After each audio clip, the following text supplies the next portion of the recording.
people, what's up? Welcome to yet another episode of Slay It with Anita. You're watching me on a Thursday and hence you're watching this series called Sessions with Sue, where I'm referring to my teacher Sue Knight's book NLP at Work 3rd edition. Now before I really continue where I had left you last week, I just thought I'll give a very quick recap on what we have covered so far. Because last week I completed my 10th episode in Sessions with Sue and I also completed 100 subscribers. I know that from an online space point of view, it's not at all a great statistic. But believe me, to me it is. And I believe in celebrating the smallest of milestones. So for all of you who have watched my videos and my other series and have subscribed to my channel, thank you so much. And I sincerely appreciate you doing that. It encourages this, otherwise what I would have thought is a bold step, and encourages me to continue putting stuff out there. Well, if you have read the book of Sue, read Sue's book, then you do know that I'm not doing the chapters in the order the way it is, right? I'm doing it in a certain way, simply because I'm picking up the topics which I have had a chance to implement firsthand, seen phenomenal results, and then I'm kind of working my way up. So please stay with me from that regard. So first we did rapport. How do I really build rapport with someone? This in a nutshell would be that the more I liken myself to the other person, the more are the chances that the person will feel a connect to me. So that is how to build rapport. Another thing that we did is perceptual positions. Perceptual positions, again in a nutshell, is just about putting myself in the other person's shoes viewing things from a third person perspective, so that the overall understanding is way better. And then we did Robert Dill's philosophy, logical levels of change. Logical levels of change, there is no nutshell way of putting it, but it's a beautiful concept. If at all you want to know what's the space from which you're operating, and if you want to do something about it. And then last but not the least, in my previous episode, we had started off with the clean questions. Now clean questions are extremely important because they help how you and I can enrich our communication and connection with each other. Sue goes on to say in her chapter that having said that, clean questions is not about bombarding someone with great questions. Rather, it's about creating that clean foundation, and after that, deepening the line of inquiry so that the other person can share more and more about himself or herself. Because the more that happens, the more we get a lot of stuff about them, and using that, we can engage even more further. So clean questions it is. Now, apart from the fact that clean questions is a very, very healthy way to engage, even in our day-to-day lives, it's not easy. And no, I'm not trying to instill a belief on that, belief regarding that. With all the training that I have had, with all the commitment and conviction with which I try and operate, yesterday I had a very heated conversation with my brother, and clean completely went out of the window. It was a very dirty conversation, I must say. What was dirty about it? Well, the way generally many of us tend to do, where we basically pounce upon the other person and just impose our thoughts, impose our views, impose our observations, sometimes even impose whatever it is that we believe or want about a certain thing. Well, obviously not done right. Had I just taken a step back and had I just inquired a little more and understood where was he coming from, what were his reasons for doing or saying certain things, then it would have been a much more fruitful interaction. Having said that, at least it was my brother, and now I know what to do differently the next time onward. So yes, I commit to staying clean. Having said that, not just day-to-day life, clean questions have a multiple way of getting applied in a lot of other situations as well. I would like to refer to Sue's book directly here and share some thoughts about that. Like, first thing that Sue says is, one application is, while collecting information about the style and the needs of a new or an existing client, so that not only do you understand their needs precisely, you also understand the style with which they would like you to deal with them.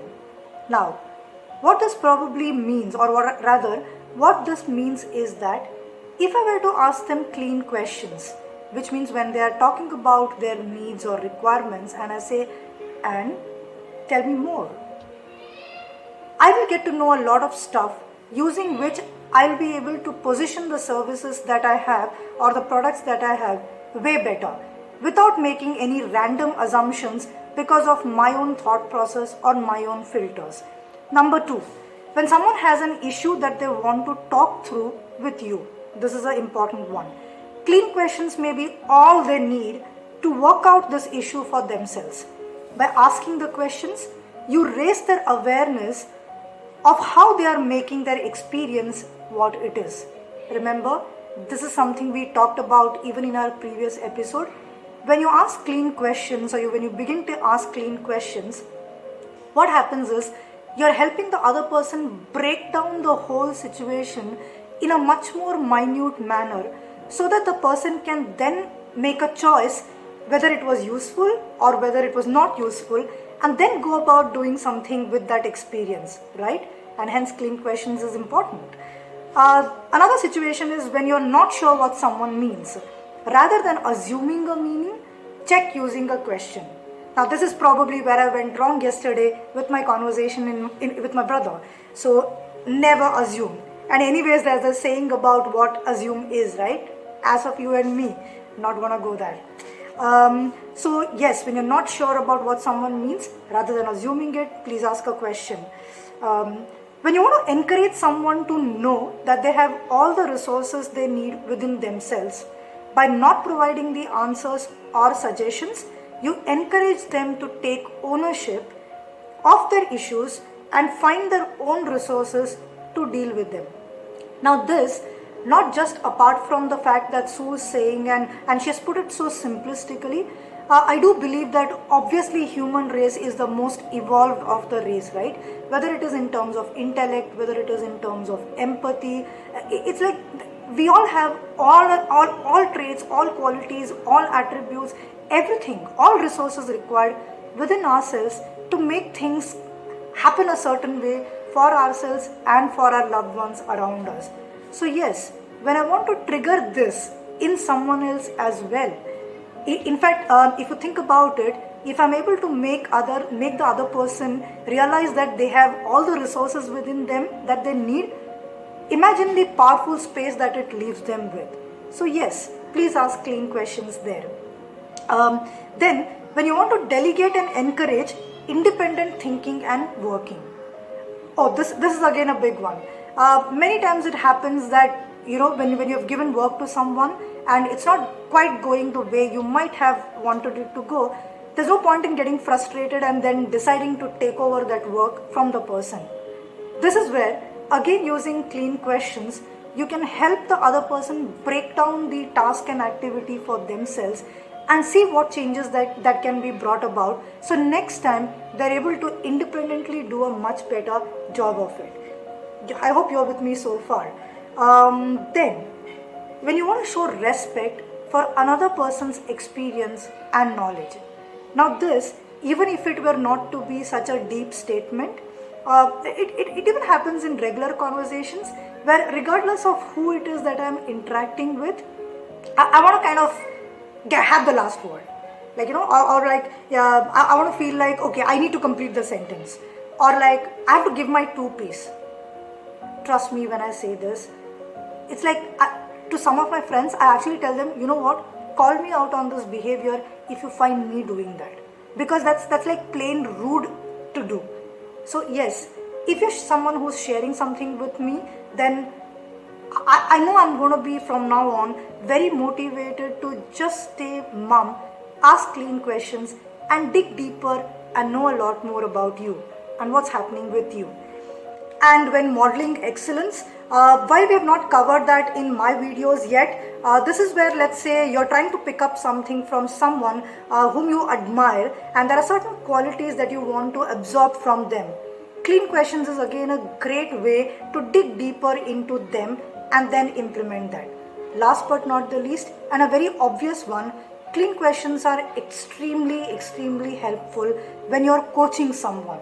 Because coaching, after all, is a process of that other person discovering and then working things through for themselves. using all the resources that they have. So, yes, I hope at least now you're all motivated and inspired to remain clean. I definitely am. Do you want to know what's on the cards next week? Well, you'll have to watch my next episode and find out. Thank you so much for watching Slay It with me, Anita.